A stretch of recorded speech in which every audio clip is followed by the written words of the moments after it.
This is the Health and Wellness Subcommittee meeting, March 26th, 2025. So I'm calling the meeting to order. It's 4:30. Good to be right on time, which I never usually am. Okay, and then I just figured we'd go around and introduce who everyone is. Sure. I'm Eva Tui. I'm the Sustainability Specialist for North Kingstown School District. Sally Davidson, Equity, Belonging, and Community Engagement Coordinator. Sherry Kennedy, School Committee member. Susanna Tingley, parent and nurse. Caroline Serio, parent. Liz Brancho, school nurse, Hamilton. Karen Wetherill, Rhode Island Healthy Schools Coalition. Trish Coley, Child Nutrition Services. All right. Next is citizens' comments, but we don't have anyone. So we'll move on. I just put on so that Karen could give a little update on Rhode Island Healthy School Coalition, anything that's going on.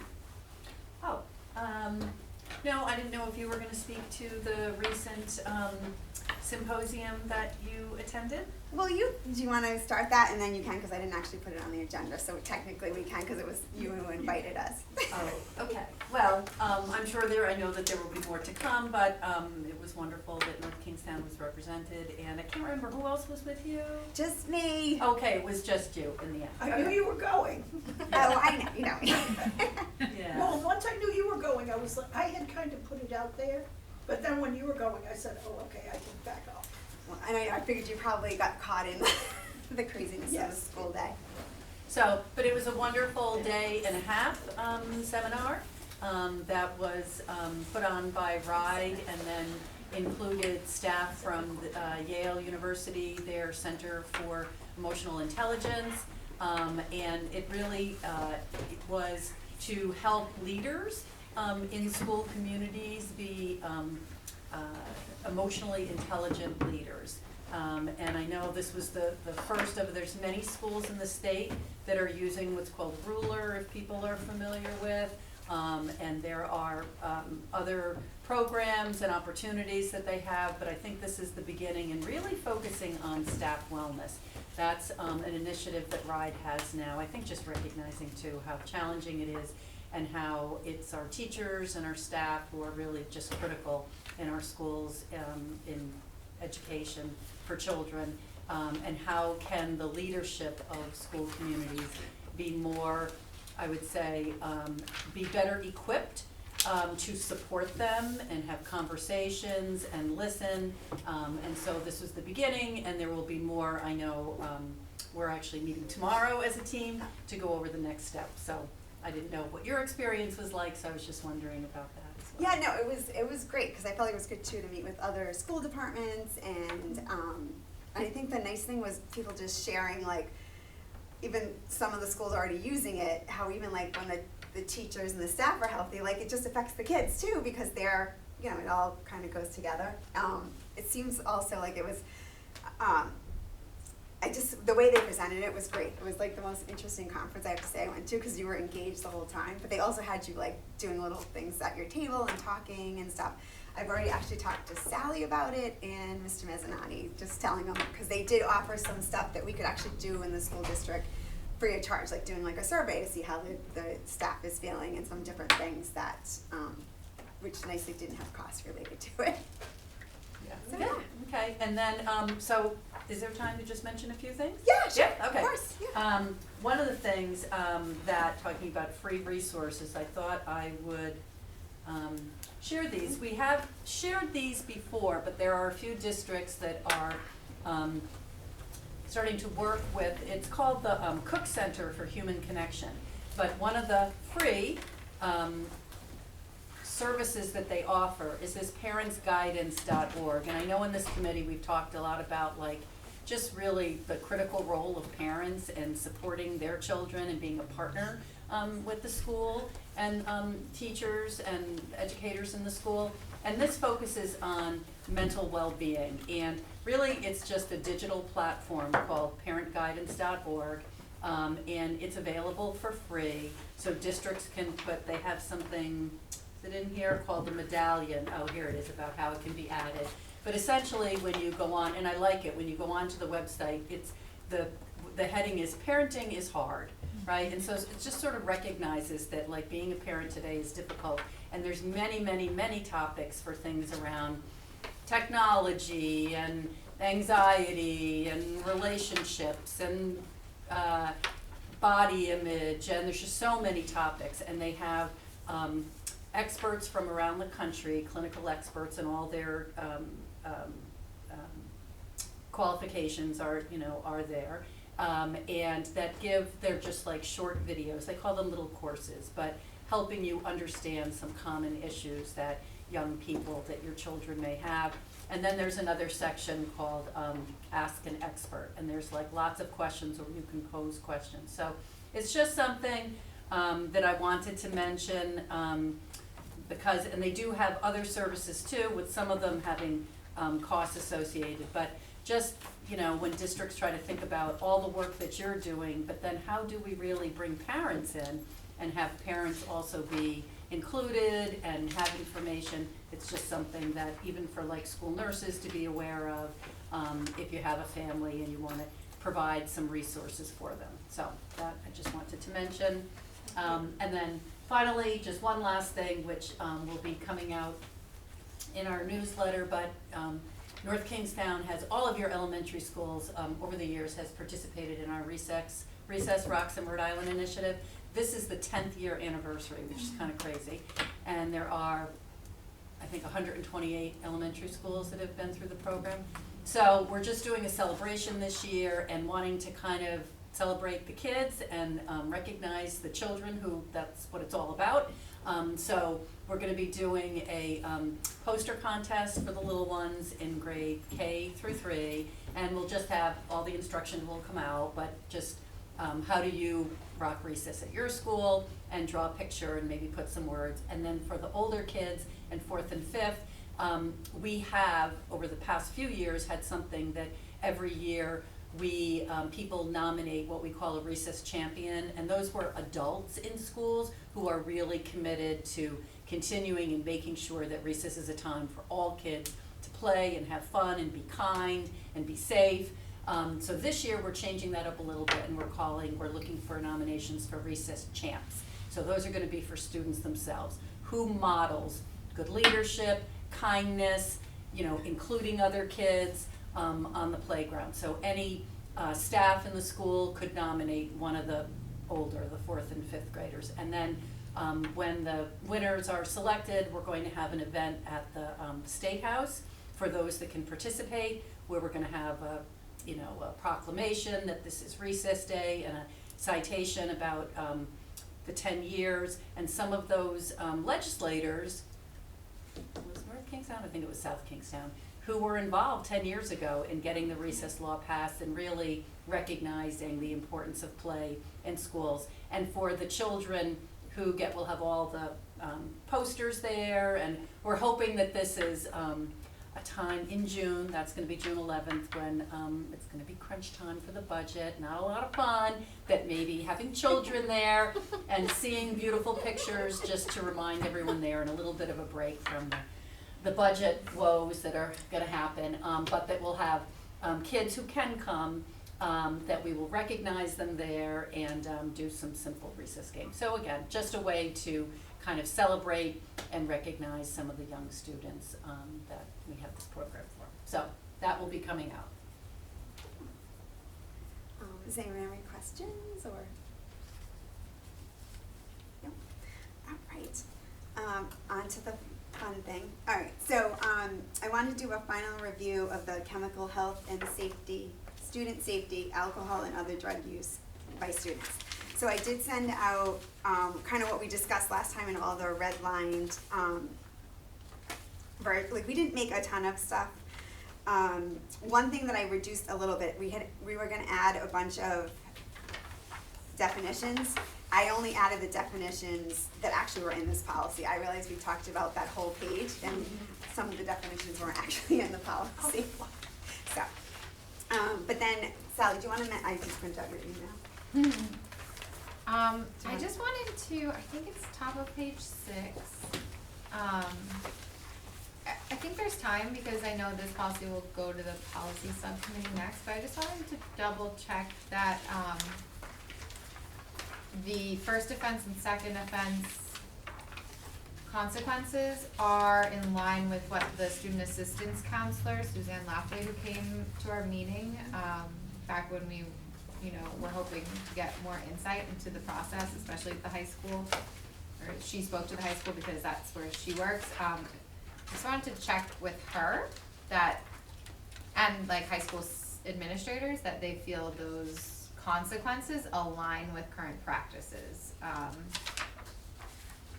Because they sounded, when I reread it again, all these months later, a little bit more punitive than like restorative or educational in nature. But I don't know, what does the committee feel about that? That was my response to sharing it via email last week, but. Yeah, and you also mentioned too, it's funny, it's mentioned in the first offense that with parent approval, you'd be referred to the substance abuse counselor, but then it doesn't say anything in the second offense. So this does still, like, we could actually pass this on to the policy subcommittee Right. with like comments of stuff we want them to look at and dive more into. What is the substance abuse counselor, the student assistance? Yeah, it should say counselor? student Yeah. assistance counselor is what they're Yeah, you're right. I don't. what they're called now. I don't know if they were substance abuse counselor in the past, but student assistance counselor. I mean, my comment would be this policy, we didn't change this part of the policy, so it would kind of be concerning if they're not currently following the policy.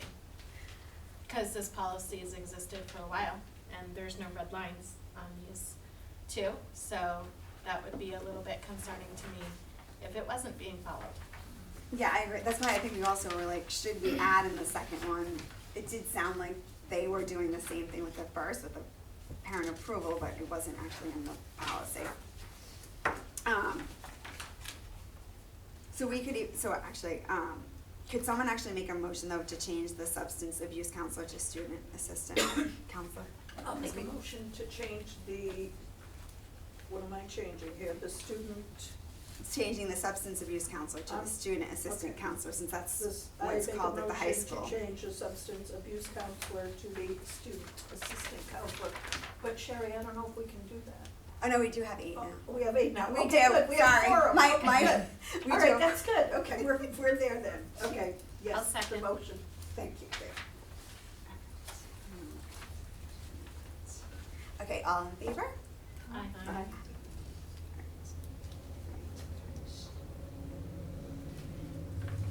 So is there any other stuff that you, and yes, I agree with you, I think they're following the policy, but that's why sometimes I feel like too, there's stuff missing in the policy that maybe. Well, I mean, policy's broad too, I mean, because then they should have like a step-by-step protocol. You know, and, I mean, the policy's supposed to be a kind of not every little thing, but the guidance, and then they break it down from there. Yeah, like a procedure. Right. Yes. So I can we can either do one or two things. Do you think we should add in though, the portion about with parent approval, the student will be referred, like also add that to the second offense? Yes. Yes. Okay, all right, I would make that motion. okay. Someone second it? I'll second. All right, all in favor? Aye. Okay. So question, if this goes to the policy subcommittee, is it gonna come back to us to review what the policy subcommittee does? And are we the ones who finally send it to the school committee? No, the policy subcommittee sends it to the school committee. Is that new? I feel It like. hasn't always been that way. Yeah, I feel like things used to come, like I thought we made recommendations to the school committee, not to to another subcommittee. Oh. Cause it kind of feels like we wasted a little time I doing agree, this. because I actually thought this Yeah. was gonna go to the school committee. Yeah. And then Yeah, someone this is a new, said it had to Yeah. go to the policy. So I agree, because I'm learning, like, Cause when we did the wellness policy, Yes. it Right. went right from Yes, it here Yeah. to the school committee. I That's what mean, I thought I remembered. I would question personally whether that's completely accurate, cause I don't know a policy, but I could be wrong, that's changed, that said our policy has to go to the policy subcommittee. And then, I mean, in my mind, it should go to policy subcommittee, come back here, and we should be the ones who send it up to the Final. school committee. But that's my mind and my thoughts. cause I mean, I'd have to double check, and I can certainly Yeah. look at the policies, but I think it says like, we recommend, I'm gonna look it up. The law for Yeah. this committee, Right. it says make recommendations to the school committee. It So does it say doesn't to the say, school committee. it doesn't To the say policy. to the policy, But- but if we wanted policy to look at it, I think it should come back here for us to have the final look and then send it up, but that's my thoughts. I think though, one thing the policy subcommittee does is they send it out to the public and staff to, like, have you ever received one of those emails from Jules Yeah, but that's for the Palazzo second read, that's for the second read once it's already to the school committee. Yeah, it goes That's to the not school committee after that. That's not from the policy subcommittee, that's from the school committee, once it's at the school committee level and they're gonna do final approval. She sends out that email Okay. to the families. But I guess, I mean, at that point, if we felt like we needed to make an additional change, we could potentially do it at that point. So Or not. here's my concern. We send it to the policy subcommittee and they're gonna potentially change first offense and second offense. They have the final edit, I see what you're saying. Which, great, it's good to get their feedback. But then we don't get to have feedback to what they say in order to present it finally to the school committee. Hmm.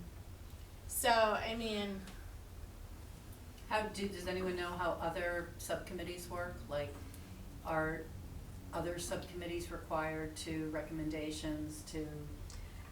I feel like this has been, okay, so in my new. short time, I feel like we're the only one that has actually had policies. Have looked at policy, okay. Yeah, which started, right? so Which the started with the temporary- wellness. Yes. The temporary advisory committee just had the JCAA policy this week. I Okay. don't know what they did with it, cause I haven't seen that meeting yet. But they just reviewed a policy, so I don't know. But that one was wonky too, because that one went from policy to school committee, and then school committee sent it, or, for them to review it. I don't know, we'd have to check the school committee policies.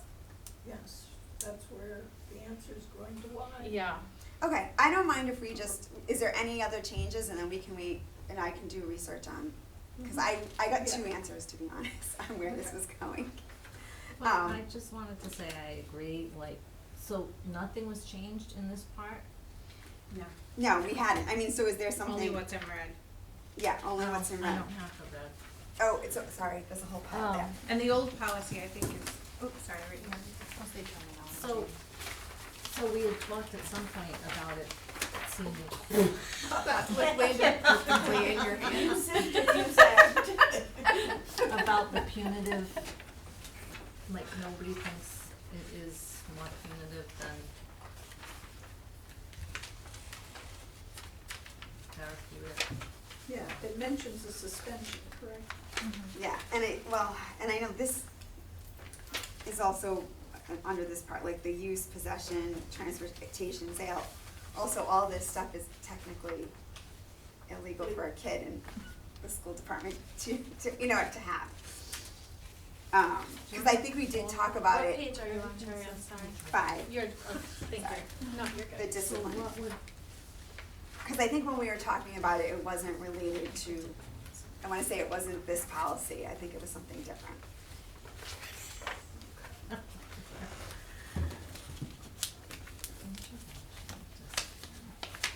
oh, here we go.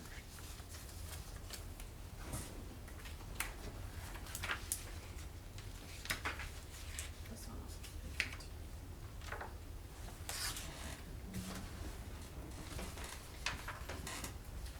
Can I just ask you a question too? So the second offense, I know you were talking about adding in the student assistance counselor, but what about the North Kingstown Police Department?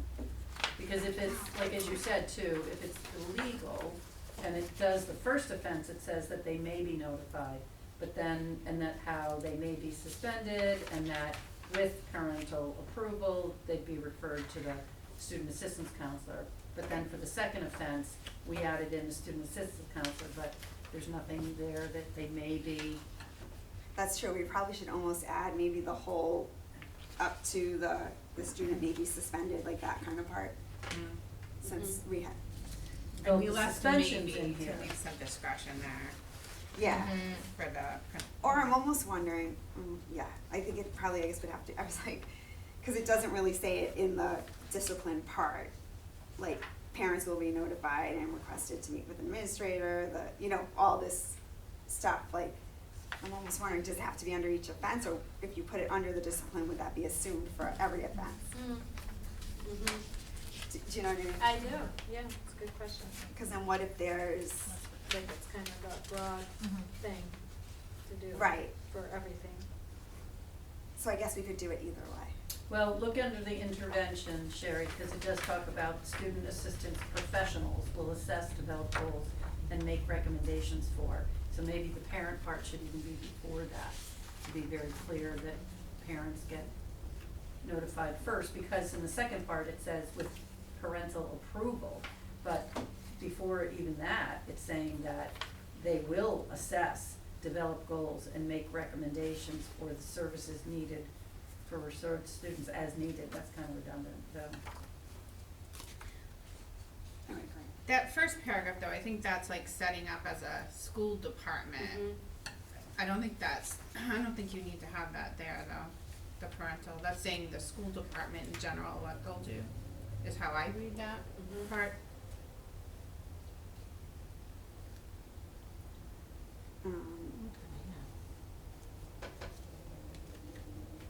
Yeah, so we could, and I can do this since we're not actually voting on it, we don't need to do the motion stuff. Yeah, and actually, I mean, as I'm kind of looking at it, that's probably true. The intervention, I think the parent part maybe should be in there, whereas the discipline is just, what's the discipline? Like, the parent part maybe not, I mean, that's not where you're talking about referring to student assistance counselor, you're just talking about what's the discipline, and that's where you get they may be suspended, for the offenses, a little bit longer for second offense, but the intervention piece is where you're gonna bring in parents. If there's a student who has had an incident, you bring in parents, you bring in the student assistance counselor, you talk about how you're gonna support that student, do they have any services they're needed, right? You make assessments, I don't know. I think it's okay for it to be in both places, that the parent will be notified and that with the parent's consent, the student will visit the student assistance counselor. I don't think you could overstate the parents' involvement in a policy, personally. True, so, I mean, like, you can't, I don't think anyone's gonna say, ooh, you said you're gonna notify the parent too many times. I mean, it really kinda drives it home that that is important. so maybe it's better to have it underneath each offense versus grouping it. Yeah. Yeah, no, I know I what don't you know, mean. I mean, I think spelled out is in some ways, just because that's been Yeah, no, controversial, right? I mean, whether parents are involved or not, so it would be very clear that parents would be notified. Yeah, and it might also, I'm gonna say this, if you only had one you might not look in both sections, so True. at least if you, Well, you know what I mean, like you just flip through Yeah. and wanted to find one portion of it, at least if it says not it many twice. people are reading 9B policies. Yeah. I I mean, agree. that's, you know, But it's can a I just ask challenge. something, and you got, like, maybe just your opinion, I'm just wondering, so what it says now is that you only get referred with parent approval, not just parent notification. What if you have, I mean, I'm just gonna say, like, obviously, all parents should know and be given the opportunity to understand, child shouldn't be sent somewhere and get assessments or whatever without the knowledge. But what if you have a family in deep crisis because the parents are users of substances, whatever, and they're not gonna respond? Like, do you know what I mean? Should it be with parent notification, but not to say that you need to have approval? I don't even know what that looks like in practice. But I That's mean, parental I mean, choice though, I don't think you can I agree. overstep for every, that's making assumptions that they're gonna make the wrong choice unless you're for worried their about children. the safety of the child, then that's a whole different issue. Like if that, whatever's going on with the parents, I mean, that would raise to a different level. Yeah, right? it won't. I mean, But you have to wait parents for have a some. right to make bad choices for Right, their but kids. so that's the way it is now, they wait until they get, there's some form that you have to get approval, so there must be some approval form. No, like, I'm sure like a verbal approval. I don't think it's, a long process. I don't know, well, it doesn't say, That's I agree with saying, you, are you there's okay with protocol. your child going to see the you know, Yeah, like, yeah, I don't think you can make decisions, like, cause you're worried about the parent making the decision you don't approve of. And if you think there is an issue, like you said, with student safety, then you need to get DCYF or somebody else involved. Right, which It's a whole then different would situation. yeah. change I the just whole didn't know, situation sometimes, too. I know for very simple things, you can't reach a parent, you don't hear back, the phone number's you know, you just, there's lots of reasons why it takes. But would you be calling like if you're that, or like if they're, I don't know, ODing, or, I mean, you have the medical professionals Yeah, involved, no, you know, I think like- it's just, I don't know, whatever it know. is, that they got caught at school using a vape, a marijuana vape. Mhm. So that's illegal, and they wanna talk to the kid about this is why this isn't, or whatever, they refer them to the student, but they can't until they get parent approval. I don't know, I just Well, wonder, it's not so, like a yeah. life or death like, I mean, it could wait for the parent approval. Yeah, because I mean, at some point, yeah, Well- I would think if they don't hear, they would call. I honestly don't know how the high school works or Yeah. middle school, but if they were vaping marijuana in school, wouldn't they automatically be sent home? I mean, they wouldn't be at school, cause that's illegal, first of all, right? Jules, I don't really know, do you know anything like, if a child was caught with a vape, doing vape marijuana in the bathroom? I think it would depend, Yeah, that's what it's saying it here. always does, yeah. Well, Yeah, it's like you might, you may call the police, you may suspend them. Right, which I think it's So it's- important that you have that, Yeah, ability for Flexibility. the administrator to use their best judgment, Yeah. depending on whether they were vaping nicotine, like, Cause maybe no one will pick them up and they're stuck at school, I guess, like Right. maybe you make a different choice if you can't get a hold of the parent, I don't know. I don't know, but I But just you thought make that's every why attempt the to- student assistance counselor, it's kind of the role, whereas a principal, like that's, Mhm. they've got, you know, they're like a. you yeah, know, I the guess that's building would why I be- kind of flagged this paragraph, is that I would think that that person would be a really important resource in the school building Right. for the administrator who's probably navigating a lot in the moment when an incident occurs, they might like to be able to just Exactly. to call the student assistance counselor and ask for assistance.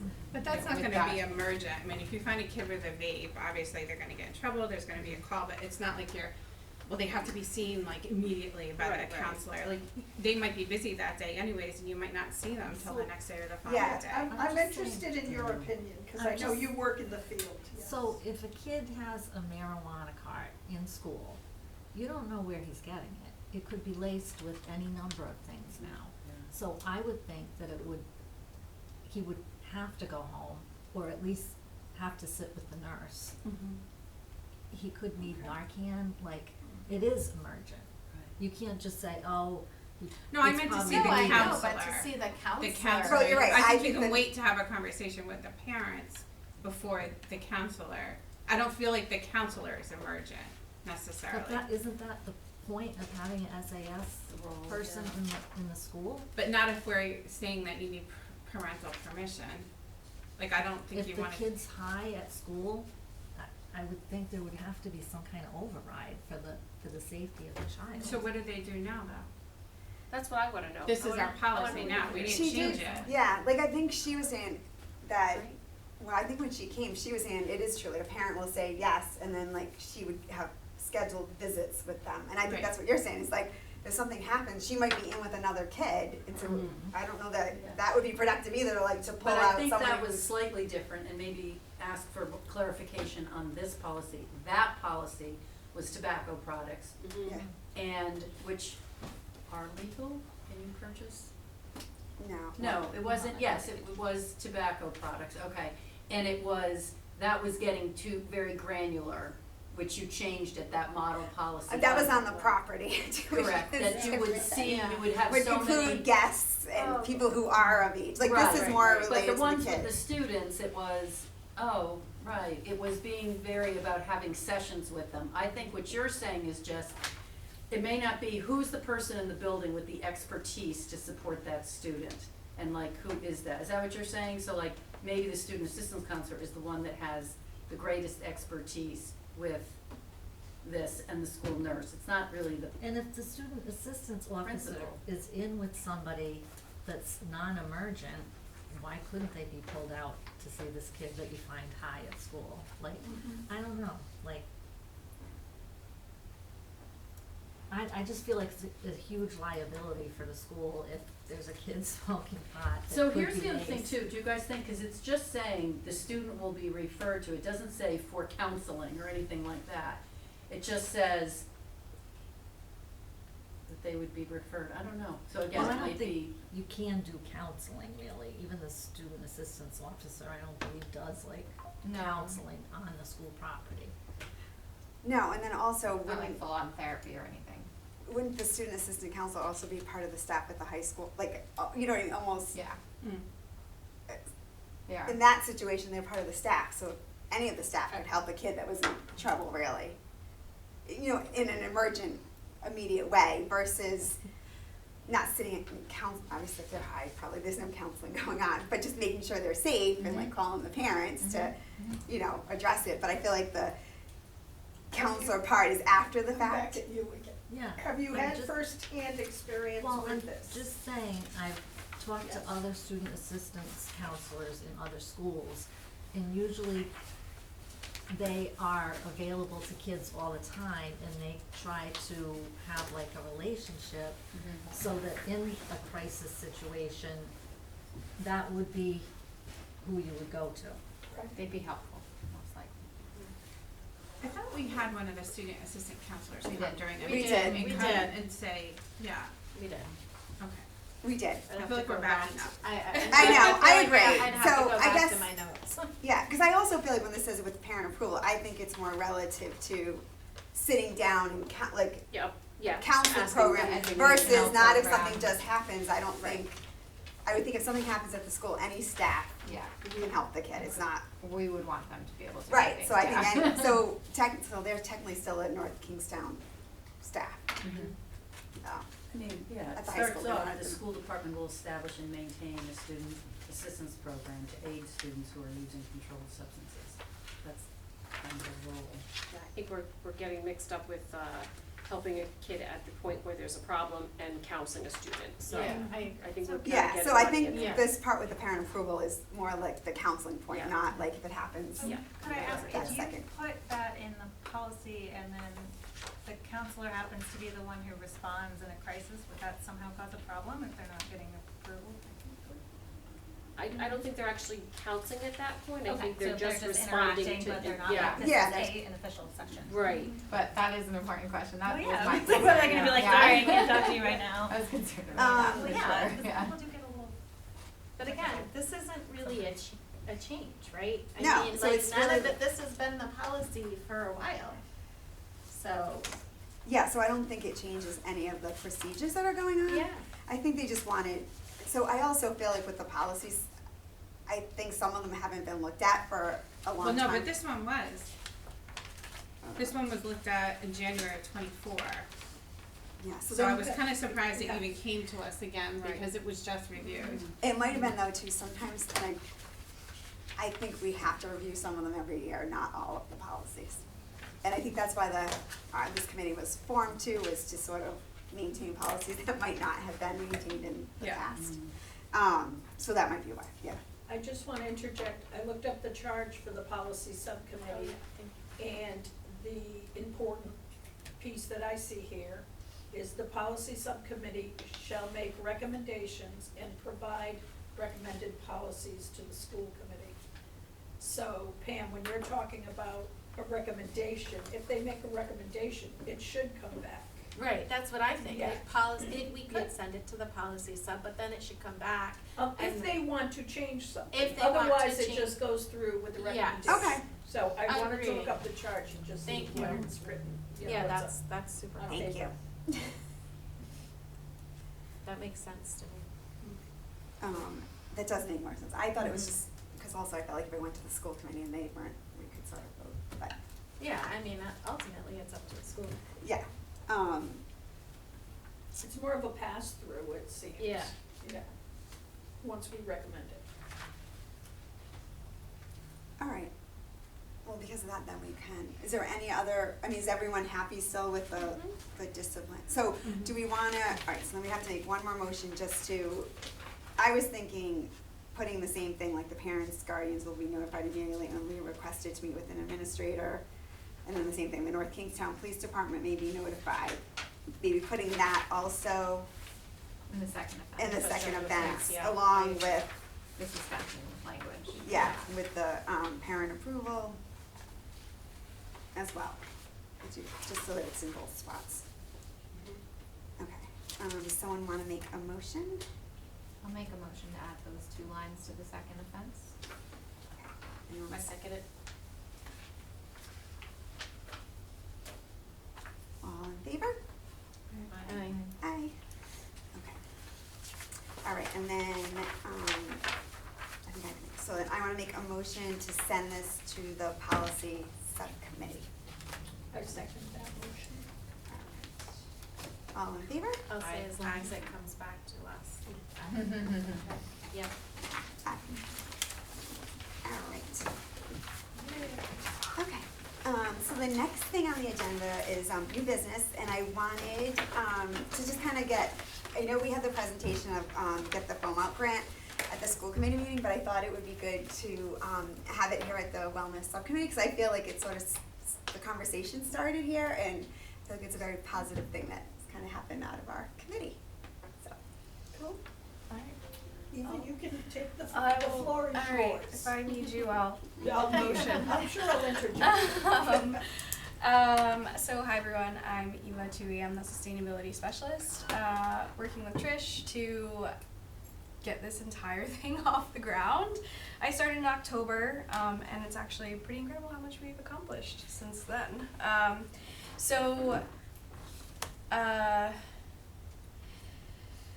We have a couple program goals for the student compost and recycling program. So basically it's all formed on that it's a student-driven initiative. So we go into each school and we have a group of student leaders that we train them, and then they are basically the boots on the ground during the lunch period to have all the other students participate. Another goal is to reduce each school's cafeteria waste by 50% once we've introduced composting and correctly recycling. There are schools that do recycle in the lunchroom currently, but either they're not doing it to the full capacity, or kids are still a little confused on what they can actually recycle. So we're doing that by implementing composting and recycling, but we're also reducing our cafeteria waste by switching to compostable and recyclable serviceware materials. So we really have very few things that are going into the landfill at this point, that are coming from school purchased lunches. And throughout this entire process, we've been documenting basically the entire operational cost of the entire program, so we'll have a pretty solid understanding of what it will cost for the whole school district to do this for a full year and in perpetuity. And we've also been introducing share refrigerators into the schools as we get them up and running, and I have another slide on that, and we can talk more about what that looks like. So our accomplishments to date. We are working with the Rhode Island Schools Recycling Project. They're a nonprofit organization that work with schools across the state to get them composting and recycling in their school lunchrooms. So we've worked with them to get the program off the ground, understanding their process. I also have a background in composting, community composting initiatives, so we put our heads together and we've come up with a program design that best fits North Kingstown. So it's a little bit different than what they typically do. Brought me on. As I mentioned before, Trisha's been working really hard on securing the mostly compostable serviceware material, so switching out things like non-recyclable plastic little cups that are under 2 ounces to being compostable, or paper. The newest one is finding bento boxes that are compostable, and that is a game changer. Also switching to compostable trays, so we've completely got rid of styrofoam. And also just recycling, the compostable serviceware as well, so forks and spoons are also now compostable, which even though they are plastic before, that's stuff that you can't recycle, so it is just landfill waste. And also just recycling the plastic items that we do use. Another thing that we worked through was we created a Spanish-speaking guide for the custodial staff, because one of the custodians at Quidnessa is Spanish-speaking, and so in order to have her be able to participate and do her job that we need her to do this program, but also really get her excited about participating, we were able to create materials for her, and then we shared that with the rest of the custodial Were they be on the custodial yes, thank you, staff? with the custodial staff, and Because they they can were substitutes, Yeah, who so- aren't necessarily English speaking as well. they can share that with the rest of their team, so everyone is on board, no matter what school they're working at. Can I ask a question? Mm-hmm. Mind if I interrupt you? Or want Yeah, to- no, you go for it. So just, to both of you, do you see a lot of, I've seen this in other schools, a lot of milk, like that kids will take the milk and either sometimes they're unopened cartons or that they're not drinking? Yes, every day. Okay, so I didn't know if, so we worked with, I mean, yes. URI SNAP Ed staff, which you know, on a, we didn't call it, we called it, what did we call it? Being like a healthy food lunchroom hero or something, just tips, and what made me think of it was we're having it translated into Spanish for those who may work in the lunchroom or supervise, and I was thinking custodians, on just how to support, like, and one of the things is what makes a reimbursable meal under offer versus serve, and that's kind of just language that students need to take 3 components in order for it to be a reimbursable meal, and one has to be a fruit or vegetable. A lot of people think that a milk has to be one of them, but that's not true. So we just see it all the time out there where there's kids, whether they think they do, whether there's a person there, whether a lunchroom, staff person, supervisor thinks it, but there's a lot of kids who have a milk on their tray and just get rid of it, that they haven't even opened, because they never even wanted it to begin with. So, just mentioning, I can share this with you Yeah, when we're please getting do. it translated, but it's in English now, and it's really just very positive, and there's like a little quiz, is this a reimbursable? And you have to, no, because it doesn't have, or whatever. And then it just has like, using positive language, how can you help be a lunchroom hero by helping kids? But offer versus Need that. serve is in the secondary levels. Well, that's not true everywhere, so is that true Okay. here? You're, It has been, but I'll definitely, it would be a great opportunity if it was not the so case, you're but I can saying look that into it. they get things put on their tray? Or they're taking it, and now, we always had the share cart, which had a cooler and things, and one of Mhm. the positive things was, when we actually started to launch the program, we had the share carts since, we had it before COVID, then it went away, then it came back, and I was amazed at how much was going on with the share carts that I was unaware of, that it was a daily practice in the cafeterias, for the most part. Now we have a share refrigerator, so I was, number one, surprised at how little was going on to the share cart. And one of the things, like, say at a school, if the little ones in the first lunch don't eat the yogurt, the staff knows, just wait, because those older kids are gonna grab an extra yogurt. So the share cart was being used more than not, but we also have a share refrigerator now, which is a glass front. So now it's even a more vital practice, but yes, I will check into that. Yeah, so I don't know if at elementary, so the difference would be if you're not approved, and all this has to go through RIDE, Child Nutrition Program, whether you're approved or not. Offer versus serve means the kids, you're not gonna be given the plate with the components on it. You can choose, and you don't have to take everything, but you have to have 3 components. One has to be a fruit or vegetable. So you can take 2, a fruit, a vegetable, and a meat or meat alternative. You can take, a grain, but you don't have to take a milk. But in some elementaries, it's not like that. The kids get the things put on their tray or on their plate. So I don't know. One way that we work around that for food security and food waste is by having the fruit and veggie bars. Yes. So they're getting their entree, but, they do have to take a fruit or vegetable, but even the elementary kids are self-serving that way.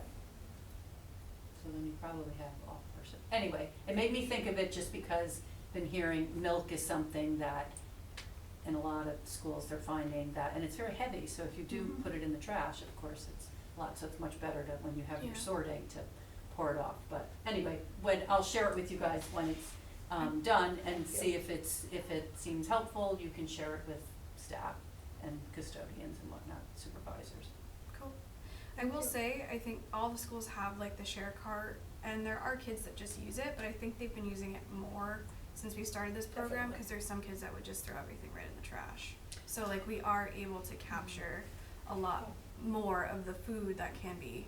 Is the share cart kept? Well, you're gonna show. Yeah, I have a photo of it. Yeah. If So, we go forward, it's gonna answer. before we get there though, I Okay. have a few other accomplishments. Yes. So each school has branded educational signage for the way stations, branded with the North Kingstown Child Nutrition Services logo that's been on here. We've also been collecting data at each school, so we do a pre-audit before we start, and then we do an audit like the first week of school starts, and then we've been going in once a month after that. So we'll have a pretty good idea of how much each school is diverting from the landfill on a day-to-day basis by the end of this year. Trish and I also presented at the Rhode Island Composting Conference at Rhode Island College about this program with RIDE and Rhode Island Schools Recycling Project on March 11th. So that was awesome. We had a good turnout. And we have 4 schools that are are in full swing here. So Forest Park, Stony Lane, Quidnessett, and Fishing Cove started on Monday. So we're still in the first week of getting through the chaos, but we'll get through it. So this is our waste sorting setup, and this is what it looks like in every school. So this is the share cart, and then there's a cooler that sits right on top here. But each school has that cart with that exact poster on it. Then we have our liquid bucket. So the students pour out the liquid of any container that they have before putting it in the recycling, because the recycling needs to be clean and liquid free in order for it to be recycled. Then we have our next up is our landfill for all of our single-use plastic, which is mainly food wrappers and like Ziploc baggies. And then we have our compost bin, and we're working with a compost hauler, Black Earth Compost. They're a commercial and residential hauler. They also service North Kingstown residents, but they accept all food waste, so we can really maximize. Do they take meat in there too? Yep. Yes. And compostable products, so like the compostable serviceware, napkins, and the compostable trays. But we do have the kids stack their trays at the end because it helps maximize the amount of space in the compost bin, so we can save money on liners and pickups. Yeah, so this is our process. Can I ask a question? Yeah. I'm just curious. How do you have the kids clean their recyclables? Like, a yogurt container has yogurt all in there. Yeah, that's a good question. So if they, So some I of know, them, like, I've been told, yeah. I've been told, like, if I don't wash it out, then it Yeah. contaminates the whole recycling thing, and then that recycling bin has to go into Yeah, the trash. so- So I'm just curious, but I'd love to. as long as they're like scraped clean or pretty much eaten fully, they can go in the recycling. Oh, doesn't have to be washed out? No, Oh, as that's long as they're good. clean enough. But if a student walks over with a whole yogurt, like if they have the time, they can scoop it out into the compost. But also, like, we just put it in the landfill bin if that's the case, depending on how many how big the line is. It sounds but- like there's somebody there helping them. Yeah, yeah. So Students, like, yeah, it's there's student adults for run. the first Yeah. 2 weeks, That's and then there's what's so wild. students. Yep. So this is the share cart and refrigerator. So the first stop is the students put all of their purchased food into the share cart, so no food from home. We encourage them to bring that food back home with them or save it later for a snack. And then this share, I need to get a better photo of this setup, but that is the share refrigerator and on top of the cart. So these are at all 4 of the schools that are currently composting, and this is the the poster that we have on it, explaining how to use it, when to use it, and the schools have the principals at each of the schools, I think, have created a program for when the students can use this based off of how the building functions. Yeah, do you wanna add anything to Yeah, that? no, I just wanted to say that, yes, that's one thing that we have, the share refrigerator, as much as we like to have a playbook, every school, every principal, just the dynamics of the building are different. And so it seems like at this point, we're just like, here's what it is, here's what its purpose is. We have locks, you know, some people have YMCA in the morning, so it needs to be locked during YMCA. So we have it's locked during certain times. There's a magnetic like key on the back of the fridge so that it can be unlocked for people to have access to. And then the same thing with after-school activities and things like that. So those are the kind of the things that we learned was, you know, it's been just tweaking all the way around. But we've also learned, like, some people, for Fishing Cove, for example, they have a very vibrant sharing food security program going on internally, and we don't want to fix something that's not broken. They're using a full-size refrigerator. So we're not gonna say, you need to come use, you know, here's our share refrigerator. We started with, that's when I learned how much sharing and just how much we were just being proactive with food waste, was that originally the recycling school project people suggested a full-size refrigerator. We got one, but it was always just like empty, it was a solid door, it just wasn't doing anything. So we did the research, you know, for the right compressor to have a glass front refrigerator, so now kids are seeing the food, they know it's there. There's always gonna be something in there no matter what, and I've instructed the staff too. I always want a couple of yogurt, a couple of cheese stick, this and that, just, even if we don't have it, let's just put it in there, so that no one's ever gonna look and see that it's empty. But on the other hand, like somebody like Fishing Cove, who's really, they are very much on top of who is, you know, who needs hunger security in the building. And they were just so developed at that. I was like, Eva, we're not even going there, let's learn what they are doing. And then, you know, we'll go forward with it. So with each school, we're just constantly just figuring out what's best, because this has been on the principal's shoulders, which is a lot for them to do it, because it's always changing, it's always daily. I'm happy to say that we had, we're approved to have a sustainability coordinator at each school, which will be a stipend, $1,900 for each school. And so that's a great thing too, because we have these champions who are in the building helping us. There's always that person who's already composting, who's just, thank God, you know, that kind of a thing. So that we're able to offer that to them, so that the sustainability of the program itself will happen. So I'm very excited about that, that we're gonna have someone in the building other than the principal who can take it on and also take it to another level too. That's all for the moment, I would just. Yeah, Do you I was just gonna add too, it's been interesting watching like the students at each school like use the shared cart, like because I think it was at like Quidnesset, like they stop at the shared cart before they even sit down to eat their lunch, and they like grab something else to put on their plate, or they swap something out, but it's like a part of like their lunch Line, yeah, literally. It's like they, or Food like is kids will social, get up, right? yeah, or Yeah, kids will it's get up in really the middle social. of the lunch period and just go to the share cart and see what's in it and grab Yeah. something. So they are using it like during the lunch hour as well, in addition to. Yeah, it's not just what's Yeah. left over is going into the Yeah. share fridge itself. How do you manage the expirations? We, just through our staff, and there's not a lot in them, and the turnover's there. Also, I also know that on Fridays, but the staff, our own staff is such a vibrant part of what's going on, that they are paying attention. I just have them making sure, I always want a little bit of everything in there, even if the kids wiped it out.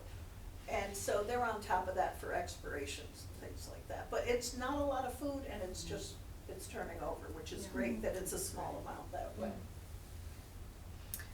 So I was just gonna share more of like what our program looks I like. love your signage though too, that's so Thanks. important, that sometimes is lacking, Yeah, so. Canva. Canva. Good job. Oh, that sign, I've had Eva do that, how many times Oh, have we yeah. tweaked it? Yeah. Yeah. But that's what happens, it's like, I'm Yeah. sorry, but we're gonna print all new ones again because we need to Yes. put allergy awareness, Yeah. we need to. Yeah. So it's been, we have been trailblazing Yeah. with Yes. paper products and all that, but we are can-do duo. We're Uh, can-duo. Making things happen over here. So this is actually from the presentation on Friday afternoon. I presented to the 3rd, 4th, and 5th grade separately at Fishing Cove, but all the students get like a 20 to 30-minute presentation about composting, recycling, like why we're doing this. We talk about the landfill, like why compost is good for our soil and growing food. And then we talk about the roles of the students, and we play a game to help them like start thinking about the stuff that they're getting on their plates in the lunchroom and like where they would throw them. So yeah, so that's where we start, and then we meet with the compost crew and we train them. And then this is a picture of the compost crew at Forest Park. And then they're the ones that are physically like next to the bins during the lunch. And each school has sort of done this a little differently depending on what types of leadership programs they have, or if they have an environmental club. But we've mainly started with like the 5th grade and then the 4th grade, and depending how many lunches they have, we have to have different leaders in each lunch. But yeah, so just an example, Forest Park is diverting around 150 pounds of food and recycling, or just food per week. And their entire school is doing it, so K through 5th grade. And the 4th and 5th at Quidnessa are composting currently, and I believe grades 3 through 5 at Stony Lane. But we'll be getting the younger kids, and at Fishing Cove, 1 through 5 is actively composting, and then the kindergartners are going to be doing it in their classrooms because that's where they eat lunch. So yeah, there's not really a barrier to getting the youngest kids involved. It's just they need a little bit more help because they're kind of like deer in headlights when they come up and they're like, "What are you asking me to do?" It's very cute. But so this is an example of Forest Park and how much they diverted from our waste audit in January. So they had 76 pounds of potential waste, and 70 pounds of that was diverted in one school day across both of their lunches. And so their waste diversion is about 94%. I just wanted to interject that Eva, you and I were number crunching last week, and overall, the schools that are participating right now, we are still at 80%. Yeah. We're diverting 80% of what was going to the landfill from our original waste assessments. Yes. So we are only sending 20%. So what that brings up right now is, through the Rhode Island School Recovery Project, because they just know we're so into it, Yeah. that they're like, they got their hooks in us big time, and they were just like, well, you need to take it to the next level with the dumpster and all that stuff, and we knew that, and now we're at that point where, like, the contract right now, we have a contract where the dumpsters are dumped twice a week. So now we're just getting into, could that be once a week, which is tremendous savings. Yeah. We're spending $7,000 a month on waste, with our waste contractor at $7,000 a month. Wow. So but at that point, but we weren't there yet. I can't be running it. But now we're like, okay, now that we did the numbers last week, and wait a minute, this is 20% of what we were sending. We do need to look and see at these particular schools. And it's one of those where you start scratching the surface. Can they be, not that I'm gonna disrupt a contract with waste haulers, but we're getting our data together to say, you know what, we only need that maybe once a week at all the elementaries, and maybe it's still 2 at secondary, we don't know, but we're at that level now where we're getting into where there will be potential savings. Because right now, all of the compostable items that we are using are so much more expensive than what we are currently using, and that's why we're using this with a grant.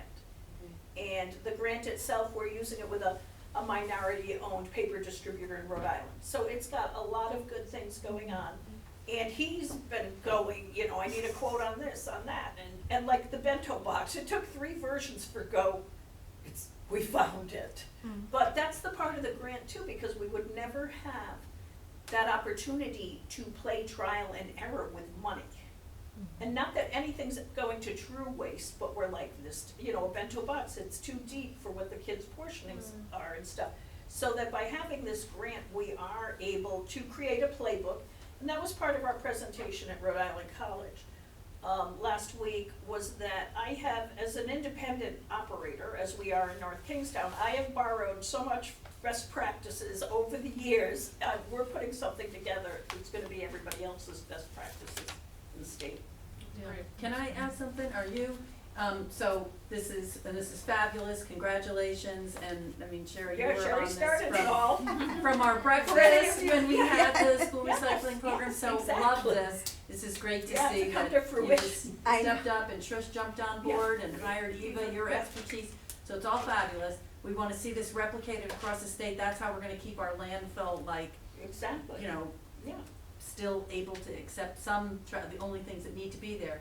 But here's the thing, eventually, we do wanna make it so you guys, it's great that you had that funding to be able to do that.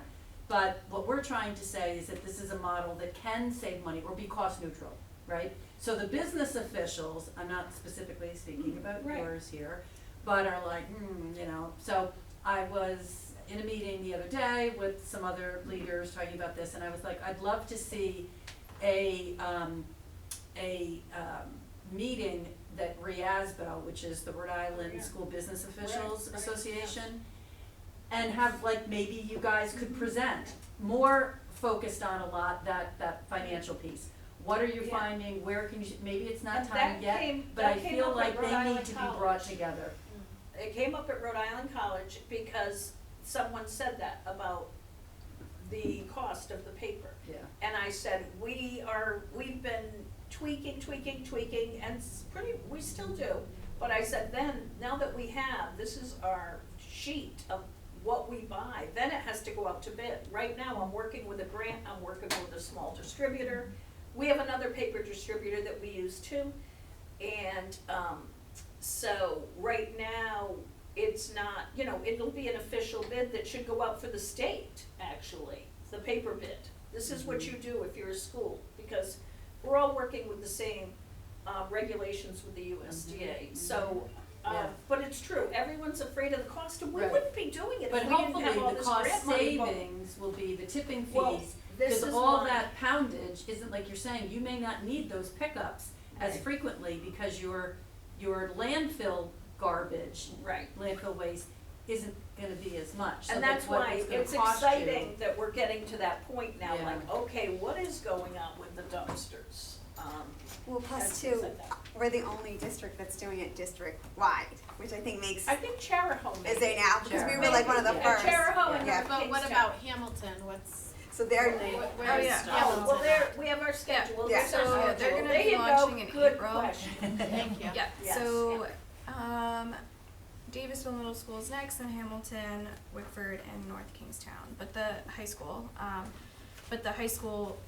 taking a semi-different approach because they're many adults, so having them be, way more involved in like helping with the program design, so we can encourage more students to want to participate and like all of that peer pressure and all of that stuff. So, which we've met with a group of high school students already, and we're trying to organize a field trip for them to go to the elementary schools and see what they're doing, just to get a little more excited about it and like want to be leading this for their high school, so.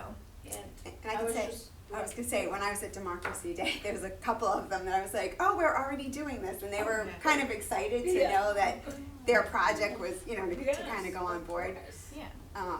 I was just gonna say that all the 4th graders in North Kingstown are having field trips that we are using through the grant. All the 4th graders are going to the landfill. Oh, that's great. Because we know those are our 5th grade compost crew kids, and they're training now. And we also have a bus of high schoolers leaders who are going to go as well, because we have a climate club, and then Eva's been working with some students, so it's like, you know what, we have funding for the educational piece. So we're gonna have I didn't even tell you that, the high school they're going on their own, they're having their own field trip. Oh, nice. I Okay, think yeah, that's it's great. I think we could eventually get kids like to bring their own silverware from home, right? No, I'm serious. Like we as a family bought like our Christmas gifts were our own utensils, so we don't have to get plastic everywhere, and we keep Yeah, you like. wouldn't believe how many kids come without utensils that Well, take utensils. I know, but it's never been a focus, right? Right, Yeah, right. but I'm just saying, Oh, yeah. like in the future, like Oh, I because you think it's could great, cut. I have my I mean, little wooden because are things, you yeah. required to have a tray? Is that a requirement? I mean, we've thought about bringing our own to-go boxes when we go to a restaurant because we're so tired of getting Right, that's a very styrofoam. good So, like, yes, would you get I like that. everybody? No. Yes, But would a you certain get percentage. a certain percentage, and maybe when they're older, you would be more likely to get them? But that could cut a little bit of the cost Yes. too. It's just That's actually part of my presentation as I talk about how you can be participating in this program if you don't buy lunch all the time. Yes, And just by exactly. like Yeah. bringing a lunchbox, like Right.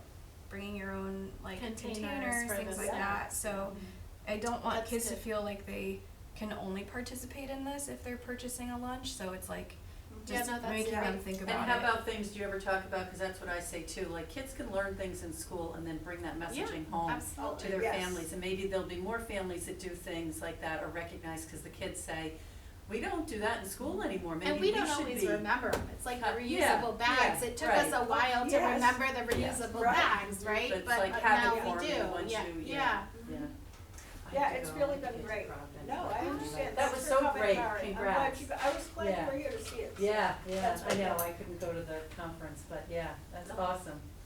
Congratulations. Then yeah, that's all that I have. So if anyone has any other questions. No, thank you. I just wanted to because I felt, so my next thing is I feel like we talked about policies and all this stuff, but I feel like this is something that, like I feel like there's other stuff we can do that is a little more proactive or, you know. Yes, so that brings me to the next thing because I want to just kind of talk about, you know, goals or ideas people have of stuff that we could do besides looking at policies. And then I just had a few, and I actually, some of us were here when we actually had the vaping prevention came and spoke. So, and I think I might want to have them come again because I feel like they came and spoke, but then we didn't really do anything else with it. Because I do feel like there's been a lot of talk about how there's a lot of vaping at the high school, but I feel like That was my idea too, to have them actually come in. yeah, and like if we could figure out, and right now too, even though I know we approved the health curriculum, it's only in fourth, they start in 4th and 7th grade, but I feel like this is, probably because my twins are now in 6th grade, then I'm like, shouldn't we be talking about it every year? I also think about too, like the cigarettes, you know, I feel like every year they were talking about it and eventually kids were like the other way. So I just wanted to know like people's thought, if you guys thought that'd be good, maybe I'll see if they can come to the next meeting and then maybe we can actually think of stuff to do. Yeah. Thank you, Eva. Thank you. Thanks. I'm good to go. You are dismissed. Thank you, excellent. And then, Thank Anna, you did so anyone much. have any other, my other thing is anti-bullying, but I try to figure out around that, because I do feel like, and it's interesting, when I went to that conference, there's actually a lady that, she was the deputy superintendent in Harlem, and she was talking about how they're actually doing this emotional wellness program, and she said it has significantly decreased the bullying, because kids, when they realize how they're feeling, they're not as likely to lash out at other kids or, you know, so, and I thought it was interesting, especially another interesting fact, she, like, their, like, absenteeism is like 44%, at least just a different, you know, a school system, so it was interesting that she had all these ideas too about how they've reduced bullying in the schools. But I wanted to hear from you guys if you had other ideas and stuff.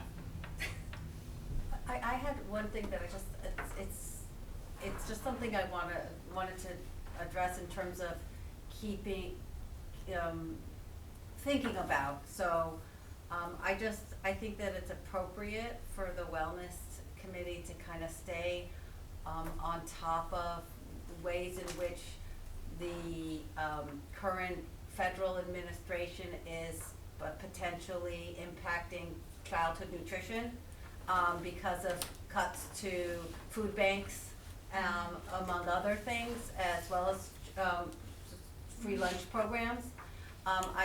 It's my understanding that the impacts on North Kingstown and Rhode Island and North Kingstown specifically are kind of, some of it's still left to be seen, but, I also know that the North Kingstown Food Pantry, for example, has, the number of their clients is higher than it ever has been. True. And while they get a lot of their stuff from multiple sources, not all of it from the Rhode Island Food Bank, if the Rhode Island Food Bank begins feeling the impact of some of the recent, directives, that, you know, that could trickle down to impacting our families and the kids. And obviously we all, as part of the wellness committee, recognize that kids being hungry is an impediment to learning and a healthy school environment.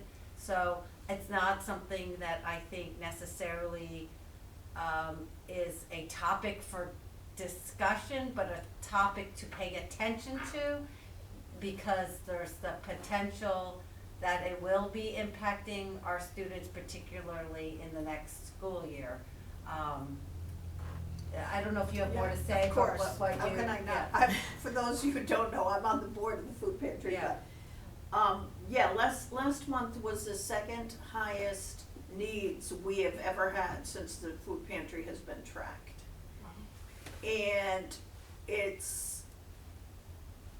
and on the other hand, we are actually going to be putting an addition on the food pantry, because for those of you who know where it is, it's in the little red schoolhouse, and we do the overflow. The overflow is held at storage at Davisville Academy.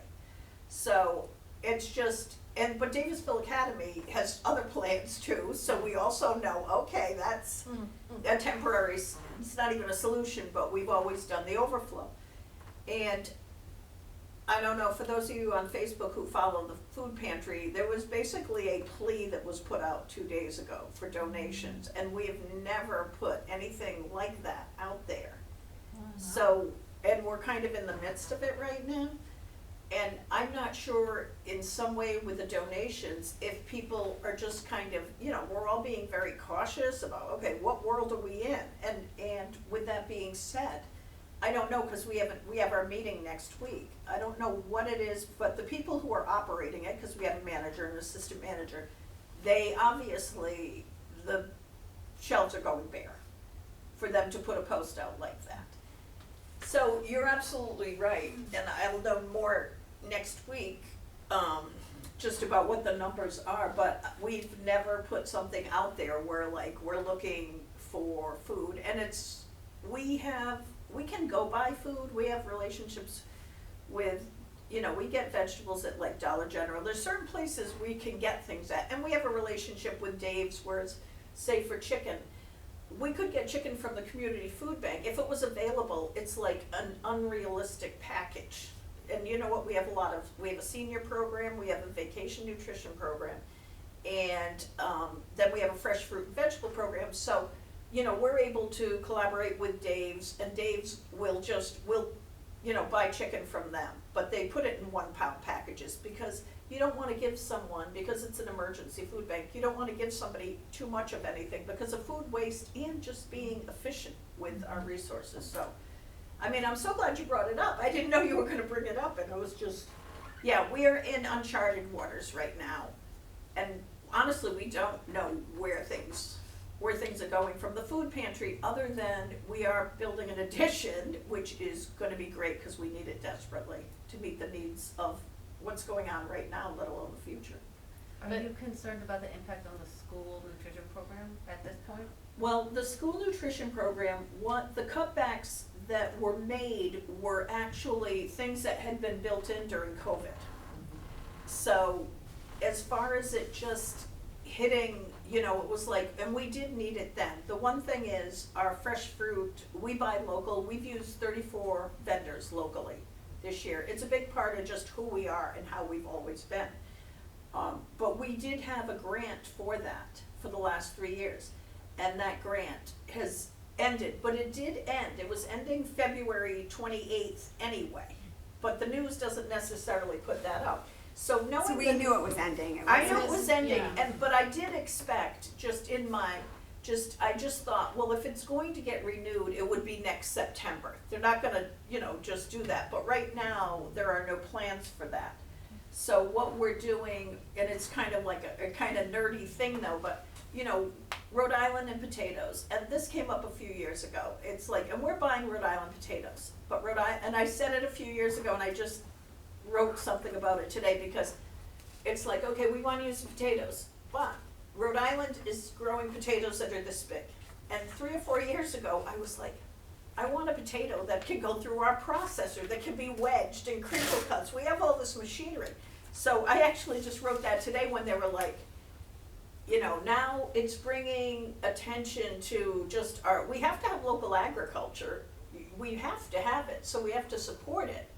So it's okay that I mentioned it 3 years ago. They were like, Trish, why aren't you buying more? Why aren't you buying more? Because what am I gonna, they're tiny, it's like, They're too tiny. we're using them, but they're a hassle, and it's just, so who knows, maybe they'll start growing a different potato. I said, we're buying Idaho potatoes. Grow something that size.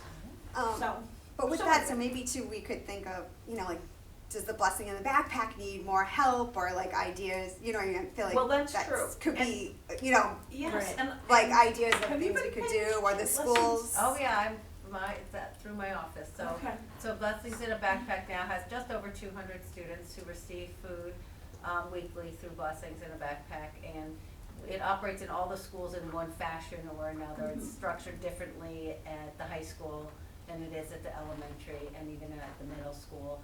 But we do get a lot of real generous donations from the community. There's a lot of need, but we definitely we benefit from a lot of generosity, both through individuals as well as through organizations, so. So that hasn't been hurting us like the food pantry That has been. No, not yet, not at this point, except the fact that our numbers are high, but they've been consistently high for a period now. I just worry about, I've been watching the news for updates on the Department of Education, obviously, but I do know that with the plans to shift certain things to different agencies and so forth, that depending on how things happen, I think it probably makes sense for us as a committee to pay attention Yes, because of the ways that it might not, but if it does impact the needs of our students or the, function, if they don't renew the fresh fruits and vegetables local farmers initiative, and that's the primary way that certain children are getting fresh fruits and vegetables, or do we as a committee wanna think about ways of supporting it in another capacity? I mean, I think it's preliminary, Yeah, I agree, like, I feel like nothing's happened. I think we have explore down the road. Yeah, I mean, I think, I think feel it's like a good stuff goal though, because it is, right now, it's a new world. Right. And we don't know what that new world is. We're gonna know next September Right. what that means, or. So I or kind that of, sort of thing. It's a good present idea, it as a topic for the next several months, not Right. the I next feel like meeting. though, I appreciate that, and I feel like we would need that information to be given to us, cause I don't know Yeah. how I would be able to keep tabs on how you're impacted, I mean, Right, there's. and that's why when she it- said, I the said, that's a news good is- goal, cause The it'll be news changing. is always global, Yes. I mean, and so it's really hard to see like what is that actual impact here in North Kingstown Yes. that we can impact. Cause like I wouldn't know, I mean, I hear what you're saying and I Yeah. think, all the changes are in most people's minds on some level, but like unless we have we need the food pantry, that's clear, you Yeah, put out a big thing, so like we need that kind of information to be brought Yeah, to and- our committee so we could act. I agree. Yeah, and then we're all well informed on these Yeah. topics, yeah. So maybe for the next, that's why I wouldn't mind for the next meeting, like if something comes up with the food pantry and like maybe there's an idea, Yeah, like, have that we added could to your figure out agenda. like how could we, I mean, the schools have always seemed to been good, but like Yeah. Forest Park used to do this cereal run, which was great. So like but maybe there's things that each school are doing that we could figure out how all the schools could do it, and then, True. cause when they did the Or sort of, piggyback a PTO event for. yeah, and like, do Yeah. something with it, Food so, collection. so if we could, It was interesting, at Thanksgiving, the school that donated the most, cause we have turkey talk, and it's a major Yeah. thing. The Yeah. school who donated the most pounds of food to the food pantry was Quinnesset, which is Oh. 60% free and reduced. That's So, unbelievable. it was, I Yeah. said it's freakonomics in Yeah. action. It is. Yeah. Yes, it is. It was like, Yeah. and it's not to say anything pro or con, but it was just like, somebody wanted me, I was like, wow. I said, who would have known, you know? and actually Lydia was good getting all the PTO presidents Yeah. together, Oh, which I think excellent. maybe for next year, I feel like Oh, sometimes, okay, yes. like that in particular, Rallying. if they gave one communication and maybe even included, Yeah. like that's something like versus I feel like sometimes each PTO does it different, and then you know, Yeah, and that's true too. Yeah. One thing that I created was it's not a public email, but I'm able to email to all the PTOs in That's one, awesome. one grouping, so if there's messages that we want to get filtered out from the PTOs, you can like, they Fantastic. could go, they send it to me, Jerry also has access to that, to be able to kind of send it to all the PTO presidents, and they can get it through their, yeah. That's great. So then that would be some way we can And that's help a nice Yeah. positive thing food too. pantries. Yeah. Because Cause it's disseminating the information, yeah. that's the problem. Mm. It's Yeah. like people, Yeah. if True. people don't know, they can't I help. agree. Did anyone else have any other?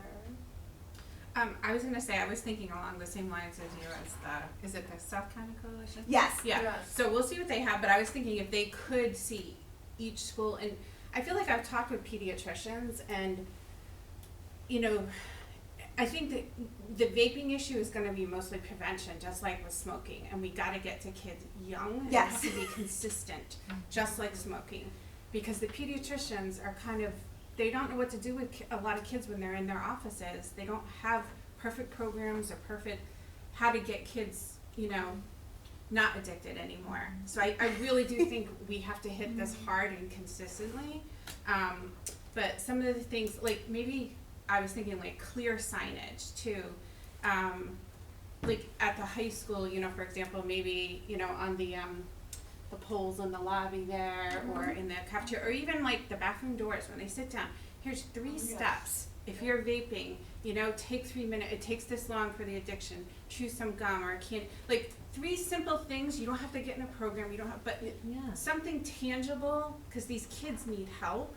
And I just think we're letting them down. And I know Mr. Missinati, this was like a big issue. You know, like he felt strongly about it too.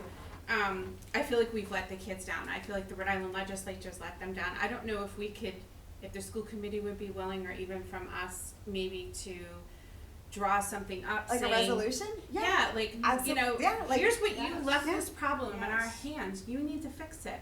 You brought this in, you legalized it, fix this, because this is what it's doing to our kids, and they're gonna have lifelong problems now. Do you want to put something together, and I will totally present it, like some ideas, and then I'll look at it. But yeah, We and could look- do it at the wellness Yeah. committee too. Yeah, but even Yeah. I feel like And it's we fun could, to bring it you here, know, we and can the even look wellness at it. committee could So, yeah. send it up to the school committee. Yeah. So why don't we? I'm gonna. Great. I have been Excellent idea. Yeah. at the South County Prevention. I actually have Yeah. reached out to them. Okay. So I'm hoping they can come to the next meeting, because I felt the same way. I'm like, I feel like it just lost, and Yeah. I Yeah. agree, and Because I we did so well with, you know, smoking, you know? Yeah. Like, my kids thought like that was like drugs, you know, like a cigarette, you know, like, and it's like, Yeah. if we can get them to look at a young age, by the time they get to it's gonna take a while, but by the time they get to high school, they're gonna look at it differently. oh yeah, I 100% Yeah. agree, and that's why I was kind of like, But I how feel like young- only 2 grades talking about it is not enough. I think Yeah. elementary. Yeah, I do too. Absolutely. Because Yeah. elementary. Well, that's why I thought it was Yeah. odd. They have it. We have it in the 4th grade health curriculum, Yeah. but we don't have it in 5th or 6th, which Maybe I feel like younger. it's the weird. Only because my Yeah. kids are now in 6th It's that too important they're not hearing to. everything and Yeah. stuff. So, all right. And I think they'll have some good ideas too, and some interesting. Yeah, I feel like, and that's what I'm gonna actually ask them to do is even help us figure out how we can execute it. Like I think last time they presented to us, but maybe how do we execute this stuff? Not just have them talk. Not just understand. Yeah. Yeah. All right. I think this was a good meeting. Excellent Yeah, meeting. very. All right. I can call it to an, I'll press to say our next meeting is Wednesday, April 30th. And then we are adjourning at 6